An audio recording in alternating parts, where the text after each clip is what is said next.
There was a test conducted with many students one day. The students were asked to pass a certain exam using one of three learning methods. The first one was passive review, the second one was concept mapping, and the third one was free recall. Passive review was basically where they took the material, looked over it, read everything, and then took the test. Concept mapping was where they basically mapped out the concepts on a piece of paper of what was going on.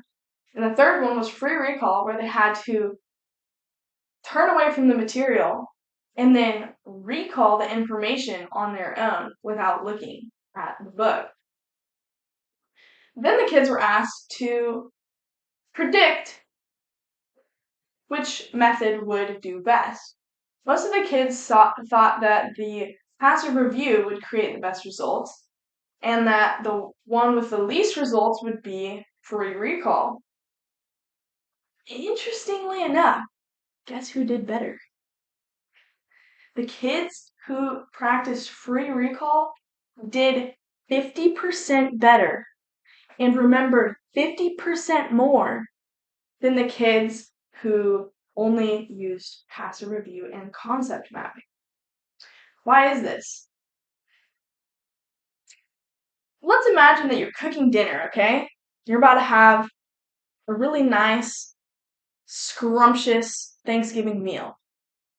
And spontaneously, you decide that instead of putting the salt in the normal cabinet where you usually have it, you're going to move it to the cabinet across the kitchen.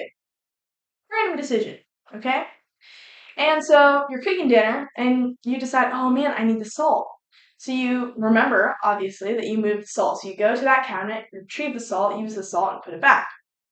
Now let's say we take the same situation, but instead of going back, same cooking session, you come back the day later. The next day, you're cooking fist. And you decide you need the salt.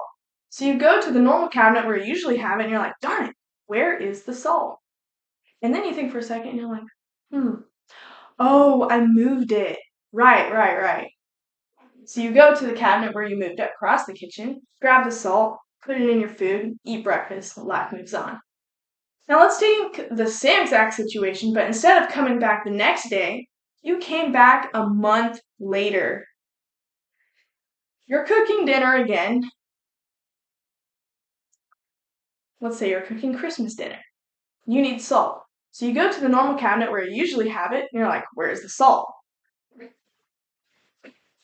Where's the salt? Most likely you won't remember because it's been an entire month and you haven't ever gone back for the salt since you spontaneously moved it across the kitchen into a new cabinet. This is the same with retrieval.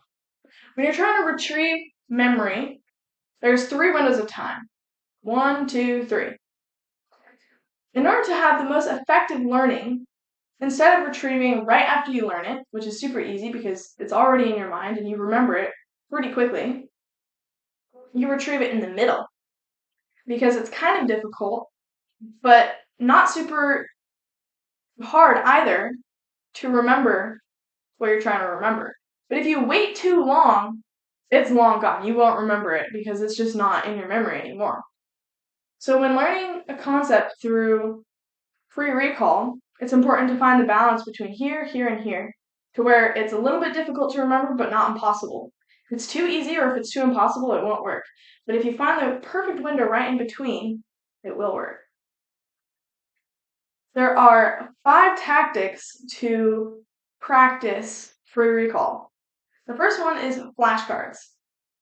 Flashcards only work when you have a specific cue and a specific answer that are linked together, right? So answer and cue, they go together.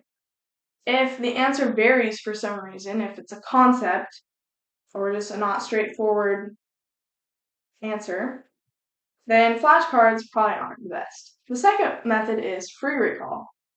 This is where you, for example, you're reading an article, you read the article, and you put the article away, and then on a piece of paper, you write down as much as you can remember. Most likely, you won't remember that much, or you'll forget a bunch of important stuff. But the important thing is that the stuff you do write down, you'll remember a lot longer because you pulled it out of your memory. Then you can read the article again and do the same thing and repeat the exercise. The third method is question method. Basically, this is where you generate yourself questions instead of writing notes. A lot of times you can be watching a seminar and writing notes as you go. Instead of just writing down facts that the person is saying in the lecture, you can ask yourself questions, basically creating your own worksheet for after the lecture. So let's say you're learning history and you're learning about Martin Luther. Instead of writing down, Martin Luther was born on this date, you can write down, when was Martin Luther born? An even more effective way to do this, though, is instead of taking superficial, light topics like dates, like when was Martin Luther born, or how many scissors can fit in a jar, you can write down concepts. You'll take, for example, a paragraph and ask yourself a question about the paragraph. You can only have one question for this paragraph. So you have to make the question count.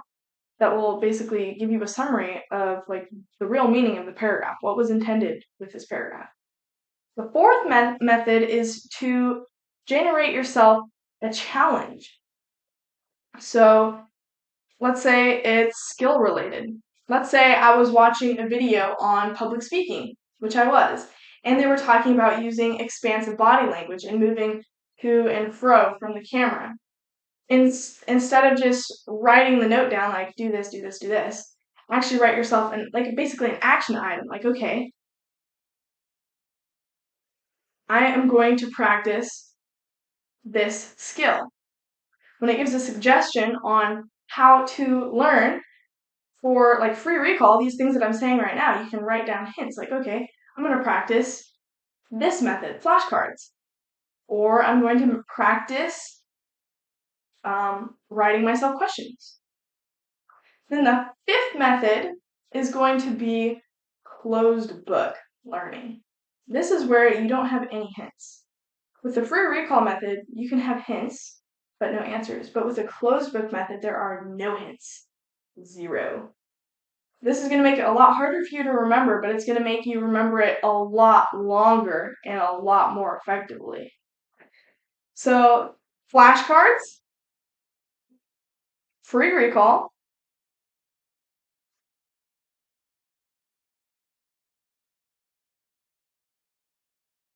the one in the middle, creating yourself challenges, closed book, and writing yourself questions. So those are the 5. And those are the most effective ways. People don't like doing free recall exercises because it makes them feel less smart. And we as humans are very unsure about what we know. So practicing an exercise where you can't look at the answer right away makes us feel like, oh, I might have it wrong. I don't want to like accidentally say the wrong answer and then think it's that the whole time. But it's a lot more effective to learn through free recall than through passively reading or passively reviewing something. So I hope you guys can implement these things, even though it's a lot more difficult. And usually when I make these videos, I have notes in front of me, but this time I have 0 notes. 0. So it's possible to do it. And it didn't even take me that long. So you guys got this, and I hope you guys succeed in whatever you're trying to learn today.